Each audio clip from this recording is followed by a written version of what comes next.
আজকের ভিডিওটা এমন একটা ভিডিও, আপনারা বেশি বেশি শেয়ার করবেন। দেখেন ভিডিওটা।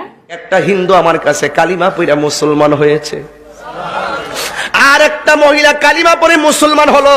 তারা জিজ্ঞাসা করা হলো, মেয়েটাকে জিজ্ঞাসা করা হলো, বোন তুমি বড় সুন্দরী, তোমার চেহারাটা বড় সুন্দর, নিশ্চয়ই তোমার ধর্মের মধ্যে তোমার মূল্য আছে, নিশ্চয়ই তোমার ধর্মের মানুষগুলো তোমাকে দিয়ে মূর্তির সামনে প্রসাদ দেয়, কিন্তু তুমি কেন কালিমা পড়ে মুসলমান হয়েছো?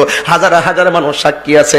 এই মেয়েটা ডাক দিয়া কয়, আমার বাবা মারা গেছে, আমার বাবার চিতাশালায় পোড়ানোর জন্য নিয়ে গেছে, কাঠের মধ্যে আমার বাবার লাকড়ির মধ্যে শোয়াইয়া আমার বাবারে শুবাইছে, এর উপরে আবার লাকড়ি দিয়া নিচ দিয়া আগুন ধরাই দিছে। একটু পরে দেখলাম বাবার শরীরের মধ্যে আগুন লেগে গেছে, এই পাটা হঠাৎ করে ঠ্যাঙ্গা বাইরা উপরে উঠে গেছে, আমার বাবার বডিটার মধ্যে লাঠি দিয়া বাইরাইতে শুরু করছে, কিন্তু দেখলাম বাবার গায়ের মধ্যে জীবনে কেউ আঘাত করে নাই, আমার চোখের সামনে বাবার পায়ের মধ্যে আঘাত করেছে। ঠিক ঘটনাক্রমে কিছুদিন পরে আমার মা মারা গেছে। আমার মা অনেক পর্দাশীলা ছিল, হিন্দু হলো, আমার মা অনেক পর্দা করত, কিন্তু আমার মার পিঠ কেউ দেখে নাই, আমার মার পেট কেউ দেখে নাই, পা কেউ দেখে নাই। আমার মা এত পর্দা করত। আমার আম্মা মারা গেল, আমার আম্মারে চিতাশালার মধ্যে নিয়ে গেছে, হিন্দুদের বিধি অনুযায়ী তারে পোড়াবে, লাশটাকে কাঁধে করে নিয়ে গেল, আবার লাকড়ির মধ্যে শোয়াইয়া তার উপর দিক দিয়ে লাকড়ি দিয়ে নিচ দিয়ে আগুন ধরাই দিল। আগুনটা ধরাই দিদি চোখের পলকে মার জামাটা পুইরা গেছে, যে এই মার বডি কেউ দেখে নাই, এই বডিটা মানুষের সামনে ওপেন হয়ে গেছে। আমি একটা মেয়ে হিসাবে বড় লজ্জা পাইছি। কিছুক্ষণ পরে আমার মা লাশটা পুড়তে পুড়তে পাটা উপর উঠে গেছে, লাঠি দিয়া বাইরাইয়া হাত পা গুলো একবারে গোড়া বানাইছে। এই যখন আমি দেখলাম আমার বাবার করুণ চিত্র, আমি যখন দেখলাম আমার মার এমন ভাবে পুরাইলো, তখন মুসলমানদের শেষ বিদায়ের কথা আমার মনে হয়ে গেছে।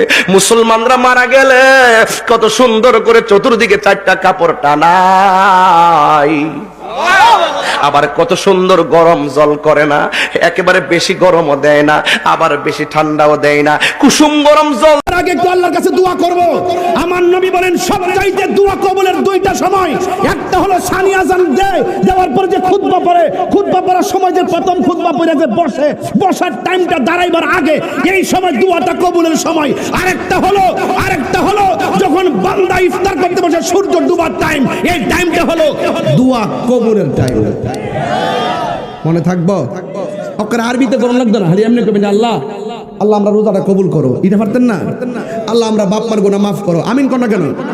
আল্লাহ রোজাটা কবুল করো, বাপ মার গুনাহ মাফ করো, আল্লাহ রোগ বিমার ভালো করে দাও, জীবনে মানে মদিনা যাওয়ার তৌফিক দাও, আমার সেহরি ইফতার কবুল করো, বাকি রোজাগুলো ইমানের সাথে রাখার তৌফিক দিও। এই দোয়াগুলো করতে কি কোন হুজুর লাগবো? আব্বা কত ফাউডার ধরে কি আব্বা কত কি হুজুর লাগবো? তাইলে এই ইফতারটাকে আলাদা আলাদা একসাথে আরো জোরে। যদি ইফতারের মধ্যে কোনো সময় যদি শরবতটার মধ্যে চিনি কম হয়, স্ত্রীকে ধমক দন যাব, মারে ধমক দন যাব, বোনের ধমক দন যাব, ভাবিরে ধমক দন যাব। আপনি বুঝতে হবে যে সে রোজা ছিল, এজন্য সে চেক করতে পারে না, এজন্য লবণটা চিনিটা কম হইছে। একটু মুখে যদি কম মন হয়, আপনি একটু দিয়া লইয়া খান, অসুবিধা আছে? কিন্তু এগুলা নিয়ে আর খাবার কেন মজা হইছে না, এই কামড়া কামড়ি করবেন না।